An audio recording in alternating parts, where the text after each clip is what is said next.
आज अपने इस वीडियो में मैं आपको एसआईआर से जुड़ी एक और जानकारी देने वाला हूँ। ऐसे तो बहुत सारे यूट्यूब में एसआईआर से जुड़ी जानकारी आपने देखे होंगे कि कैसे फॉर्म भरना है, महिलाओं के कैसे भरना है, कौन-कौन से दस्तावेज लगाने, तमाम तरह का जो है आपने यूट्यूब के चैनल में वीडियो देखा होगा। मगर आज जो मैं आपको जानकारी देने वाला हूँ उन सभी से हट के है। जैसे कि हमारे परिवार में अगर मान लीजिए कि कोई ऐसा बच्चा हो जो जिसकी उम्र 18 साल, 19 साल, 20 साल या 25 साल तक हो और उनका मतदाता परिचय पत्र पिछले 6 महीना पहले, 3 महीना पहले या साल भर पहले या 2 साल पहले आपने बनाया होगा। अभी जो एसआईआर का जो सर्वे चल रहा है, उसमें अगर मान लीजिए कि उनके जो बच्चे हैं, उनका जो गणना प्रपत्र उनको मिला होगा, मगर उस उनके जो माँ-बाप हैं, माता-पिता जो हैं, अगर उनका 2003 की सूची में नाम नहीं है दोनों का, तो उस कंडीशन में आपको उस बच्चे के रिश्तेदार में किसका नाम डालना है, ये जानकारी मैं आपको देने वाला हूँ। तो जो लोग मेरे इस चैनल में नए हैं, वो लोग मेरे चैनल को सब्सक्राइब कर दें और बेल आइकन को दबा दें और वीडियो को आखिर तक देखें। और जब आपको लगे कि वीडियो आपके काम की है, तो अपने दोस्त, रिश्तेदार, परिवार के लोगों से इस वीडियो को शेयर करें। खासकर उन लोगों से शेयर करें जो नए मतदाता है और पहली बार जो है उनको वो इस एसआईआर के सर्वे में हिस्सा ले रहे हैं, उन लोगों के लिए जानना ज़रूरी है कि किन लोगों का नाम वो अपने रिश्तेदार में डालेंगे अगर उनके माता-पिता का 2003 या 2002 की सूची में नाम नहीं है तो। तो मैं आपको बता देता हूँ कि ऐसे जो बच्चे हैं जैसे कि मान लीजिए उनके जो माता-पिता की एज अगर में 40 साल के बीच में है और उनके बच्चों की उम्र अगर 18 साल या 19 साल हो चुकी है, तो उन लोगों ने अगर 3 महीना पहले या 4 महीना पहले या 6 महीना पहले अगर मतदाता परिचय पत्र बनाने के लिए आवेदन किया था और उनका मतदाता परिचय पत्र 1 महीना पहले अगर उनको बन के मिला है, तो वैसे लोगों को भी जो है एसआईआर में गणना प्रपत्र जो है वो प्राप्त हुआ है। जिन लोगों को नहीं मिला होगा हो सकता है उनको 1 दिन या 2 दिन में मिल जाए। तो ऐसे बच्चों का जो है गणना प्रपत्र कैसे भरेंगे क्योंकि अगर माता-पिता की एज 38 साल या 40 साल के आस-पास होगी, तो 2003 के सर्वे में उन लोगों का नाम नहीं होगा।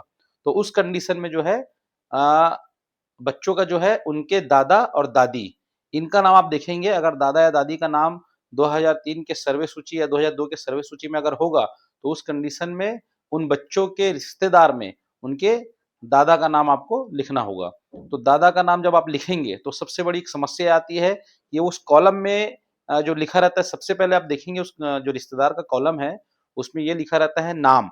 तो उसमें बहुत सारी कन्फ्यूज़न ये हो जाता है कि उस नाम में किसका नाम लिखना है? दादा का नाम लिखना है या उस व्यक्ति का नाम लिखना है कि जिसके नाम से ये गणना प्रपत्र हम भर रहे हैं। तो उस व्यक्ति का नाम लिखें या रिश्तेदार का नाम लिखें, तो ये एक समस्या रहती है।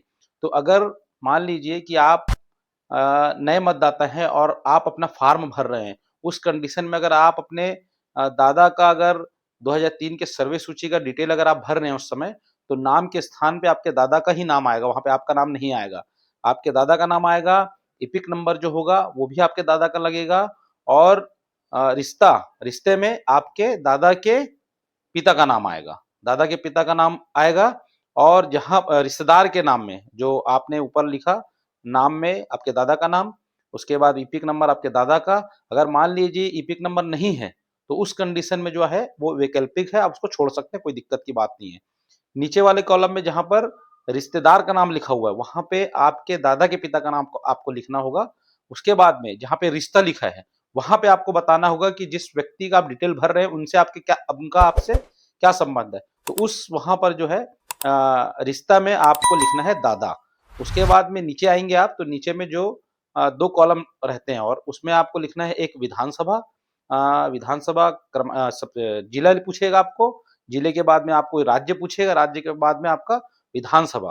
तो जो आपके दादाजी के एसआईआर के डिटेल में होगा, उनका जिला, उनका राज्य, उनका विधानसभा क्रमांक, उनका भाग संख्या और उनका क्रम संख्या। क्रम संख्या क्या है?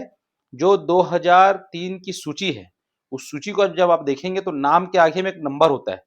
उस नाम के आगे जो नंबर है उसको बोलते हैं क्रम संख्या और उसी 2003 की सूची में सबसे ऊपर में आप देखेंगे जहाँ पे विधानसभा लिखा होता है, वहाँ पे होता है विधानसभा क्रमांक। उसके बाद लास्ट में उसी उसी पेज में इस तरफ जब राइट साइड में आप देखेंगे तो वहाँ पे लिखा होता है भाग संख्या। तो एक हो गया आपका भाग संख्या, एक हो गया आपका विधानसभा संख्या और जो नाम के आगे नंबर होगा वो क्रम संख्या। तो आपको जब आप डिटेल भरेंगे अपना डिटेल जब दादाजी का डालेंगे अपने नाम में, तो वहाँ पर आपको सबसे पहले दादा का नाम, उसके बाद उनका ईपिक नंबर अगर है तो और नहीं तो उसको छोड़ देना है। उसके बाद उनके दादाजी के पिता का नाम, फिर आपसे जो रिश्ता है दादा वो आपको लिख देना है। उसके बाद मैंने बताया तो ये ये आपको बताने का रीज़न ये था कि मैंने देखा है बहुत सारे लोगों ने मुझसे पूछा है कि भाई नए मतदाता हैं, उनके पिता और माता का नाम तो एसआईआर के सर्वे सूची में नहीं है, तब क्या करें? दादा का नाम है, तो दादा या दादी का नाम आप उसमें डाल सकते हैं, उसमें कहीं कोई दिक्कत की बात नहीं है, वहाँ पे रिश्ता आपको लिख देना है दादा। मगर एक समस्या जैसे मैंने ब बताया कि जो नाम में बहुत कन्फ्यूज़न हो रहा था कि वहाँ पर जो है नाम किसका लिखें? तो ये मैंने आपको बता दिया कि नीचे की जो भी डिटेल है, वहाँ पे आपका नाम नहीं आएगा, आपको उस रिश्ते का नाम डालना है, जिसका आप एसआईआर का डिटेल में अपना रिश्ता बता रहे हो, उनसे आपको अपना रिश्ता बताने के लिए वो डिटेल है। बहुत सिंपल सी चीज़ है, अगर आप एकदम ध्यान से उसको पढ़ेंगे, तो आपको समझ में आ जाएगा कि क्या भरना है। लोग उसको ध्यान से पढ़ते नहीं हैं, बस परेशान हो जाते हैं कि अरे! इसको कैसे भरेंगे? हमारा तो नाम सूची में नहीं है, पिता का नाम नहीं है, कैसे करें, क्या करें? तो ये कन्फ्यूज़न दूर करने के लिए मैंने ये वीडियो बनाया है। तो आप इस वीडियो को ध्यान से सुनें, ध्यान से देखें, समझें और अपने परिवार के, रिश्तेदार के, दोस्त यार लोगों से इसको शेयर करें ताकि उनकी भी जो ये समस्या है, ये दूर हो सके। अगर आपको वीडियो अच्छी लगी हो, तो इस वीडियो को आप शेयर करिए, लाइक करिए और इस चैनल को सब्सक्राइब करिए ताकि मैं जो है इस तरीके की और वीडियो आप लोगों तक पहुँचाते रहूँ। सरकार से जुड़ी योजनाओं की जानकारी, सरकार के नियमों की जानकारी और इसी तरीके से सरकार जो नए-नए नियम बनाती है, नए-नई जो योजनाएँ चलाती है या नए-नए इसी तरीके से आपको लाइन में लगवाती है, तो तमाम जो जानकारी आप लोगों तक पहुँचते रहे, उसके लिए आप मेरे चैनल को सब्सक्राइब करें। धन्यवाद।